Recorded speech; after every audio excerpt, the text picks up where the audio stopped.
So I always enjoy seeing how people set up their cargo trailers for camping, and I thought maybe I would just do the same. Show everybody how we camp. So this is pretty much our new layout. I've done a lot in the last week or two to eliminate some totes that normally sit on the floor down here. Got some under cargo trailer storage put in.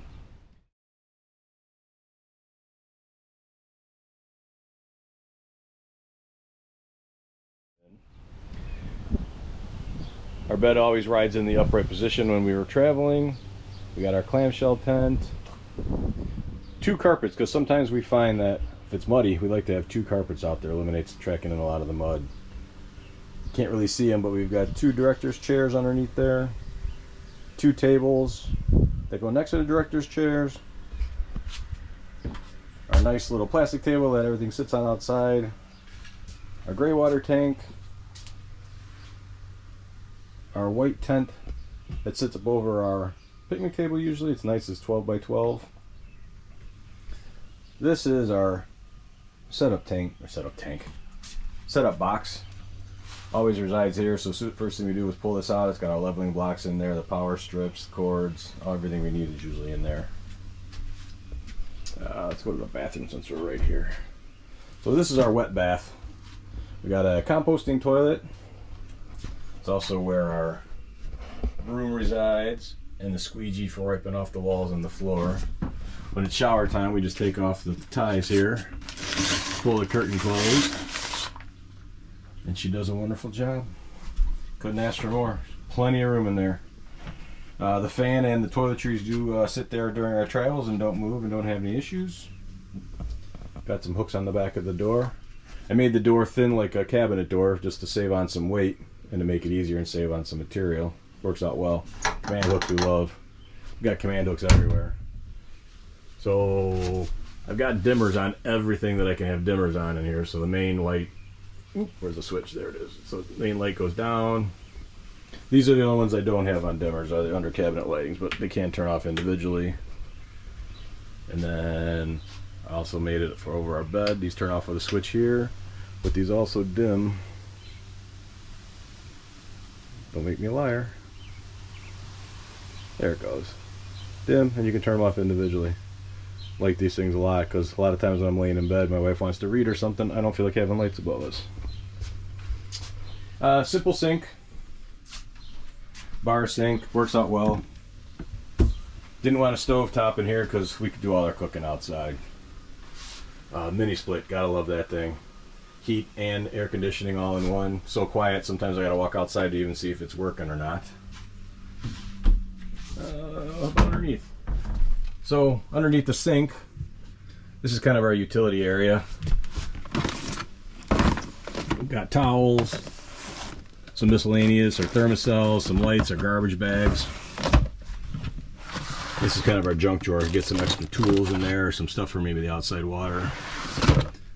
Also has like some cooking trays. This is where our coffee pot lives for traveling. Our wash basin. Just to look and see how things are going in here.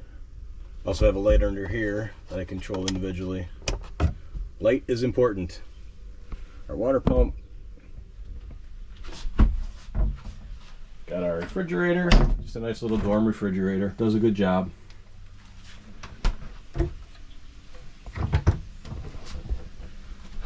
This was going to be an actual dresser that I was going to build out with drawers, but then I found this container, and each one of us puts, you know, our clothes in each drawer. We each get our own drawer, and then we got a miscellaneous one for overflow. Our ice maker floats down there. Floats. It gets stored down there. Some of the other stuff that we normally put on the countertop gets put in here for traveling. It gets pulled out. It's a nice little storage. I do have this screwed into the side, so it's not going anywhere. I did find before I screwed it in that once in a while we'd come in and we'd find these doors open. But I also have these night sight, I don't even know what they're called, little flexible thingamajobbers. They do a good job of closing these up. I do there and up here also when we're traveling, just in case. So for our upper cabinets, this is usually where we store all our food when we're traveling, canned goods or bags or whatever. This usually stays the same. all our cups, plates, bowls, mixing bowls. And then over here, spices,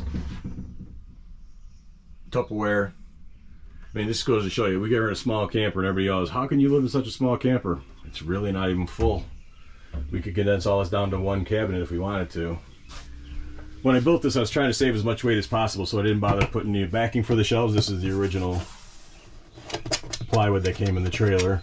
And then I even just put these closet hangers in here and then used, these are these wire shelf organizer things. I kind of had to modify them to get them in, but they serve a good purpose. Nice lightweight, does what it should. It's a camper.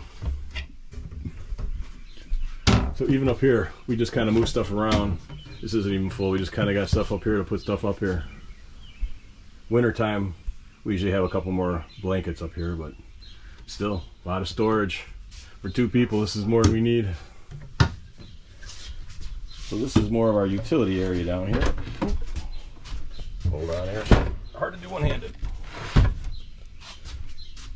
So here's everything we carry with us. Oop, let's start with a shovel. Nice shovel. I got these nice little rubber things. I forgot the name of them at the moment.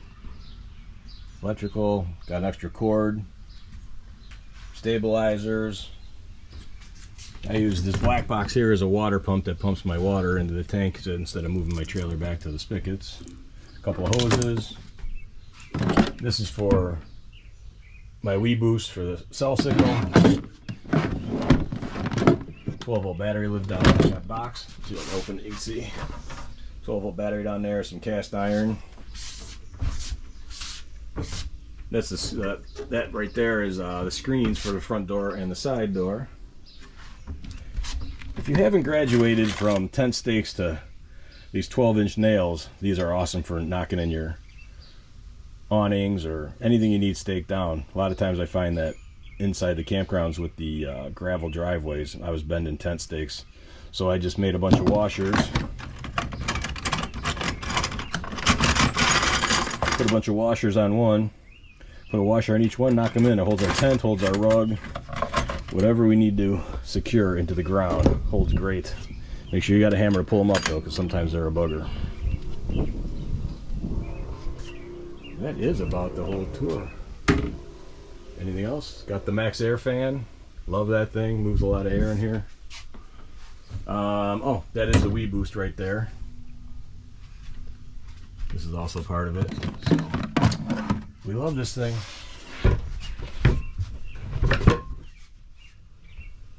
What else can I tell you? All the hinges on the doors are soft close hinges. I added the magnets just to help them close. Soft close is very nice. Like I said though, on these ones here, I usually put this on here and close it up. Hard to do with one hand. These are nice too. These help hold everything in. These are for refrigerators, but I adapted them to work inside the cabinets. Got outlets everywhere. Got 3 on that wall, 2 back there for overhead. Fly swatter, of course. Who doesn't live without a fly swatter? This is how we usually hold the bed in. A couple of pins. I made these little brackets for it. Little steel cables. Holds everything in. I'll try to put a picture of the bed in the down position when we're actually camping. So that's it. Pretty simple, straightforward. The only thing not in here right now is our 2 7-gallon aquatainers and the 25-foot extension pole that I use for putting up the Wii Boost. So, have any questions, just put them in the comments. Thanks for watching.